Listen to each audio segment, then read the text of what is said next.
হ্যাঁ, ঘুরতে তো চাই, তা তো বলছি যে আজকের দিনটা বাবার তোমার গাড়ি চালাইতে আসি, কাল আল্লাহ যদি বাঁচায় তোমাদের কালকে বাবা নিয়ে যাবো না যেদিক যাই ঘুরে মুড়ে আসবো। আর আমি মনে করতেছি যে আমি তো বর্তমান সংসার হলো আমার গাড়ি, আর যাত্রীরা আমার পরিবারের লোক। আমি চাচ্ছি যে আমি আমার পরিবারকে গন্তব্যস্থানে পৌঁছে দেওয়াই আমার মেন লক্ষ্য। ঈদ মানেই আনন্দ, ঈদ মানেই খুশি। ঈদ এলেই আমরা সবাই পরিবারের কাছে ছুটে যাই ঈদের আনন্দ উপভোগ করতে। আমরা অনেকেই ঢাকা কিংবা ঢাকার বাহিরে বিভিন্ন বাস থেকে শুরু করে ট্রেনের মাধ্যমে যাই তা পরিবারের সাথে ঈদ করতে। কিন্তু যে মানুষগুলো আসলে আমাদের গন্তব্যস্থলে নিয়ে যায়, সেই মানুষগুলো কেমন আছে, তাদের ঈদগুলো কেমন কাটছে সেটিই জানবো আমরা আজ। আমরা এখন রয়েছি একটি বাসে। এখানকার বাসের যিনি মামা রয়েছেন তিনি কিন্তু আসলে যাত্রী যারা রয়েছে সেই যাত্রীদের কিন্তু তাদের নির্ধারিত গন্তব্যে পৌঁছে দেয়।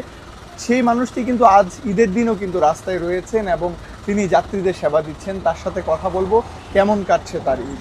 আমাদের ঈদ ভাই সবাই যাত্রী যদি সবাই যদি সন্তুষ্ট থাকে তো আমরাও সন্তুষ্ট থাকি। নামাজ পড়ছি বাসার সামনে মসজিদে কাজলা যাত্রাবাড়ি।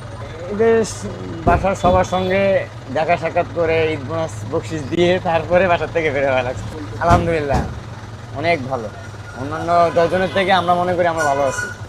এবছরের আসলে যাত্রীরাই ভালো বলতে পারবে আমরা কেমন সার্ভিস দিচ্ছি। আমরা বলতে পারবো আমরা তো যেমন কেউ বলে না যে আমার সন্তান খারাপ, হ্যাঁ সবাই বলে যে আমার সন্তান ভালো যতই অপরাধ করে, কারণ আমি যতই খারাপ করি আমি বলবো আমি ভালো না। টানা 4-5 দিন কাজ করে তারপরে ফ্যামিলি নিয়ে গ্রামে যাব।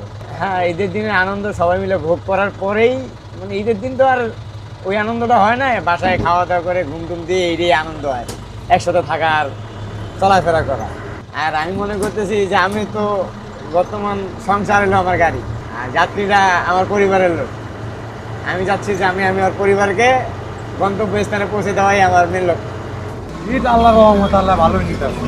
আল্লাহ যেরকম মনে করেন যে ঈদ তো সবার লেগে না, আমরাও তাও মনে করেন যে বউ বাচ্চা আছে, বউলাপান আছে, আবার এটা মনে করেন একদিন পর পর আঙ্গুর শীত করে।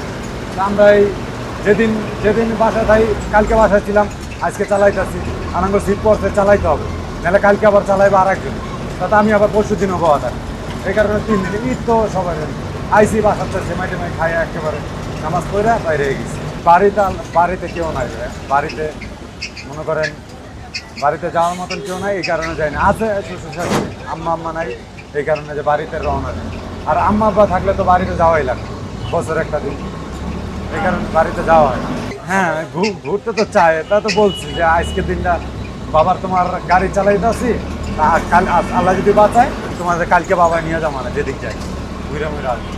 ঈদ ঈদ ভালোই আনন্দ, ঈদ সবার জন্য আনন্দ, ঈদ ভালোই যায়, খারাপ না। আমরা রোজার মধ্যে সার্ভিস বলতে মনে করেন রোজার ভিতরে আমি কোনো কামাইছিল না, রোজার ভিতরে কোনো টাইম মিলাইতে পারি না, যাচ্ছি হয় না, এরকম মনে করেন যে